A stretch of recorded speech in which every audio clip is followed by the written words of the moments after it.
In the future, we'll be adding some features to our website and social media pages. One of those features will revolve around poetry. And as a step in that direction, I'd like to read a poem from one of our contributors who goes on to explain his own breakup journey and his experience with hope. Hope springs eternal in the fountain of youth, though I'm getting older, to tell you the truth. So I know that you're gone now, but I just can't stay without you forever, as I am today. Without you, I find me, and I've found that I'm lost. Without you, my sunshine, how will I defrost? Without you, I'm divided. Without you, I will fall. So I'd rather have false hope than no hope at all.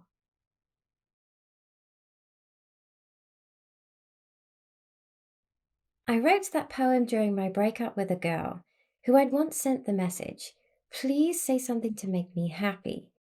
And if anything sums up the way I was feeling at that moment, it's this. Well, this and the million other things I was continuously and mistakenly doing that were either too little too late or too much and way too soon.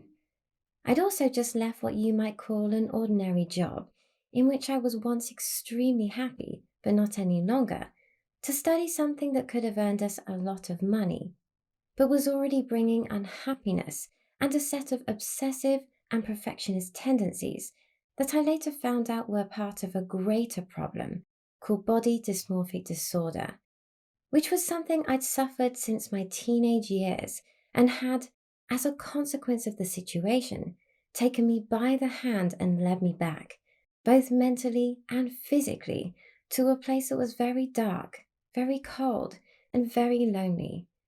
A place I knew so well, but had always felt so lost. A place I had never quite learned to escape from, at least not on my own.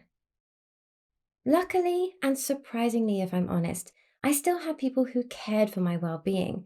And not only did they reach out to me, but one of them offered me a different kind of job, something I didn't know the first thing about, but at a place where he and one of my other good friends were already working.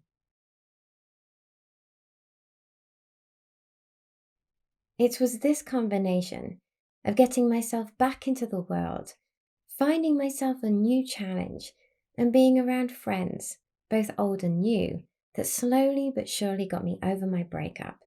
Though I must give credit to an album that, ironically, my ex's parents had bought me the Christmas just before, an album called Life for Rent by Dido.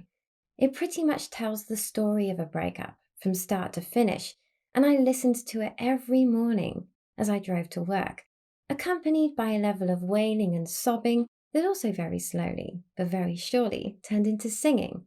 Though, if you heard my singing, you'd probably find it very hard to tell the difference. Looking back now, that breakup, excruciating as it was, probably saved me from a lot of future hurt, because once I'd finally given up all hope of getting back with my ex, I wanted to do everything I could to stop myself from ever feeling that way again.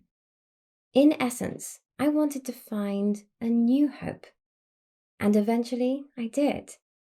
In fact, not only did I find hope, but I learned, as I hope you will too, that there are times in our lives when the only way to discover that person you have the potential to become is to completely lose sight of the person you thought you were.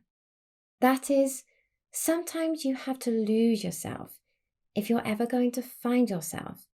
And in this respect, may the breakup plan be your compass, your guide, and your map of inspiration. She never messaged me back, by the way. You know, the please say something to make me happy girl. Or she might have done, but I've had quite a few phones since then. So who knows, right?